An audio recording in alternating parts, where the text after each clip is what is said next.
Hi guys, welcome back. For the next tip, it will be conducting a mini survey. So, when I was on the phone, when I was doing telesales, I was selling hotel membership. I'm just going to give you this as an example, as I know that viewers would be doing telemarketing for different types of products, different kinds of services. So, let me just share with you how I would conduct a survey if or when I was actually selling a hotel membership. So, basically understanding how often does he dine in a week, where does he usually dine out, how much does he usually spend on an average, who does he usually dine out with, is it with business partners or is it a family.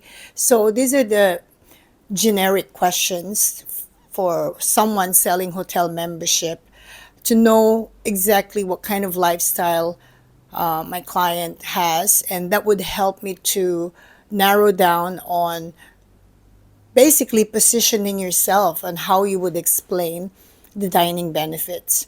So if you're actually, say, selling a car, or yeah, if you're selling a car, I think it's very common that when you go to a car shop or car dealer, they don't right away show you the car they want to sell you, or they don't just bring you and say, okay, this is the new model and stuff like that.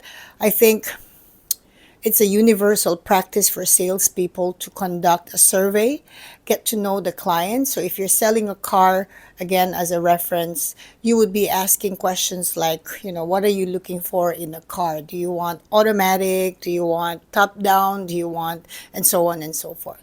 So these are the questions that a salesman would have to ask before he would show which particular car he would like to recommend to the client. So very important to conduct a survey before you present the benefits. It also, it's still part of building rapport with the client. It's the part where you make the client feel very comfortable. It should be very casual. It should not be so robotic. It's as if you're talking to someone you just met, and you're just having a very light conversation. So when you do a survey, please make sure that you are reminded to just relax and make it as casual and as discreet as you can, so it doesn't also off the client and they don't feel so kind of set back and say, why are you asking me too many questions? Again, also another tip I want to share on doing a survey is also know your limitation. You can do 2 to 3 questions. I think that's enough. But if you just throw like a big survey, that's why I call it a mini survey. But if you ended up asking 10 questions, one after the other, I think that's a wrong move because you're overwhelming the client. You're also overwhelming yourself, and it doesn't really serve any purpose for that particular presentation. So please remember to limit 2 to 3 survey questions before you position yourself on presenting the benefit that you would like to talk about. So next tip would be product knowledge. So it's extremely important to really know your product. Whether you're selling a car, you're selling insurance plan, you're selling a hotel membership, whatever product you're selling, I think we can all agree that you have to know the product at like complete 100, over 100% if possible. And the reason for that is once you've already completed your survey, you get to know who are you exactly talking to, what kind of lifestyle, you know exactly which part of your benefits you would be talking about first. Of course, a smart salesperson would start with the main benefits or the wow benefits. Of course, there are some additional features, there's some extra benefits, but this should not be what you should talk about at the very beginning of your presentation, because the very first 5 minutes of your presentation, that's the part where the client needs to feel the value of his time speaking with you. And the value of that is coming from what do you have to tell me that is I want that is exactly what I want, that's exactly what I need, that's exactly what I'm going to buy. So this is why the beginning of your presentation, be very mindful on what benefit are you giving to your client. The first three benefits of the entire program are the main benefits that would keep him with you on the line, but at the same time would make him feel and understand the value of him staying on the line further and further with you. So a very, very important tip. It's a very smart tip. It's worked over and over again. It never fails when you really practice managing and understanding your product knowledge and just knowing what to give at the right time and not giving random benefits. I've seen telemarketers who were so disorganized with their product knowledge that they were just throwing benefits.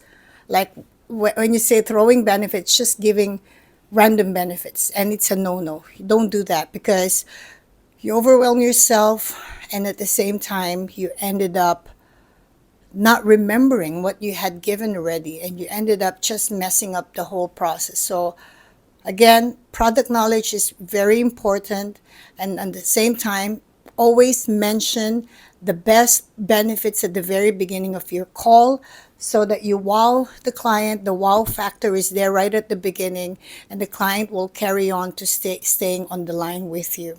Yeah? Okay, so next one. Be great at getting referrals. So, referrals is I believe that referrals is like the lifeline of telemarketers. So you come to work, you have, let's say, 200 leads. Out of 200, at the end of your 8-hour shift, you were able to get, let's say, two sales. Yeah, that's a good day. You had two sales in that day. And then out of those 200 names, let's say 80 of them did not pick up. Just no reason, was just ringing, and you just put them back on the next day to be called again the next day. Because obviously you don't discard those 80 names. You're gonna have to call them back the next day. And then the other not the remaining figure, you're gonna divide that into, say, someone who said no, someone who didn't like the product, someone who said I'll consider, someone who said we had a bad experience, whatever it is. In other words, you did not get anything out of it. So what happens is the next day you're down with 80 names to call. And from those 80 names, you're going to hope that these 80 names will most likely suddenly will eventually pick up the call. If they were busy on Monday, maybe on Tuesday they will be around to take your call. But you need 200 names for that day, right? Just to have an activity, just to, when you say to have an activity, just to have people to call. Because the worst thing that a telemarketer could go through is to have not enough names to call. I think we've all experienced that we're so eager to get on our target. We needed two more sales for our weekly target, and then there you are, not having enough leads to call. And that's going to be such a disaster. So, be the best person in getting referrals. So, referrals is extremely good because there's already the trust element. There's already a person connecting you with each other. So, for example, you made two sales, like as I was saying earlier, you made two sales. You have to make sure that out of those two names, because they trusted you, they gave you the business, they should be able to trust you as well, to give you as many names as they could to extend the same offer to their friends, to their business associates, to their clients. And that's how you basically widen up your networking. So some people, and not really some people, I mean, a lot of telemarketers feel very uncomfortable to ask for referrals. I'm sure you guys are shaking or nodding your head right now because we've all been there. We feel like I got the sale already. It's just so embarrassing for me to ask for another favor, which is to get some referrals. But for me, it's you have to really master the skill of really getting referrals at the end of the sale.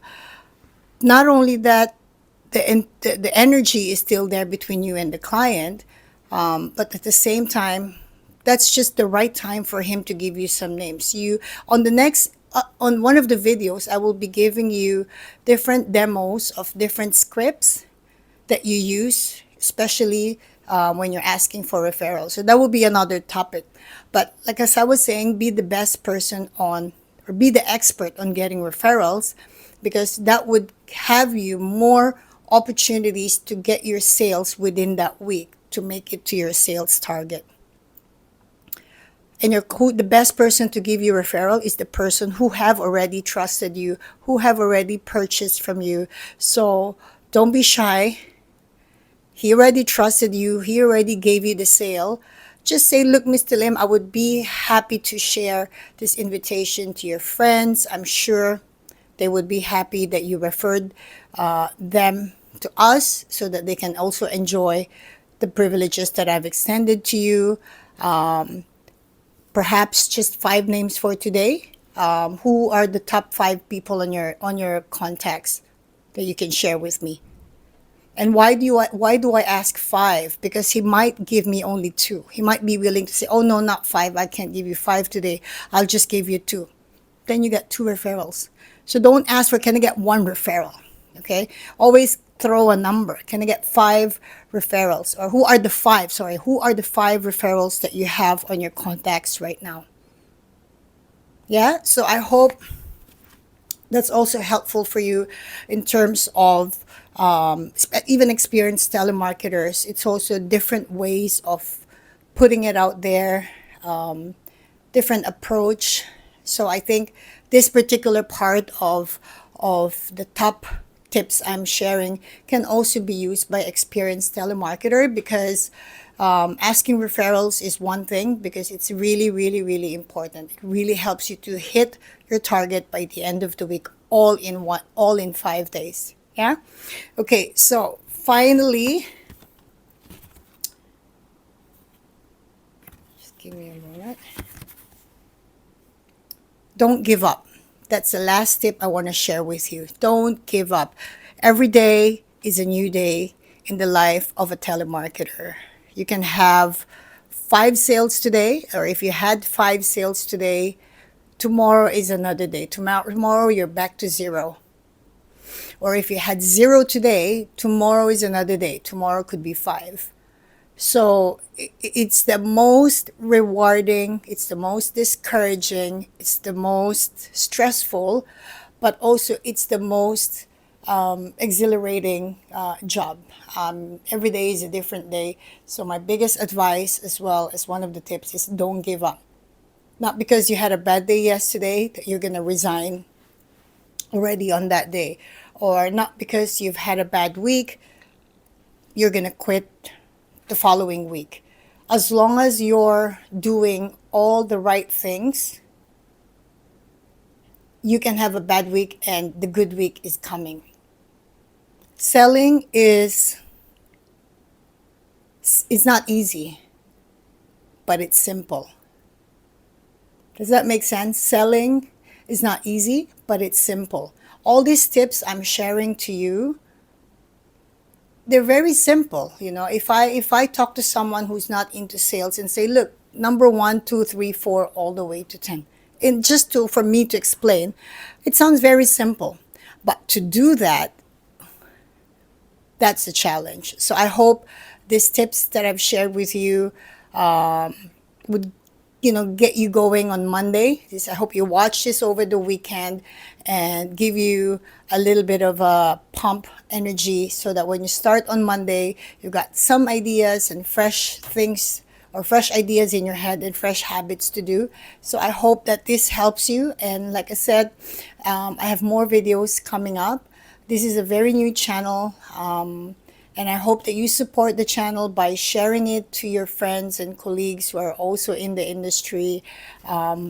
I hope you guys will not be shy posting your comments. I would like to also know who are the viewers, what are you selling, what are you telemarketing, where are you telemarketing from, and I hope we can eventually build this really young channel and build a community of very interactive and very people person as telemarketers are. Type away and post your comments, and let's all exchange our opinions and our ideas to one another. So have a nice weekend, everyone, and I hope you get your batteries recharged, and I hope this video helps, and I will see you on the next video. Have a good weekend, guys. Bye.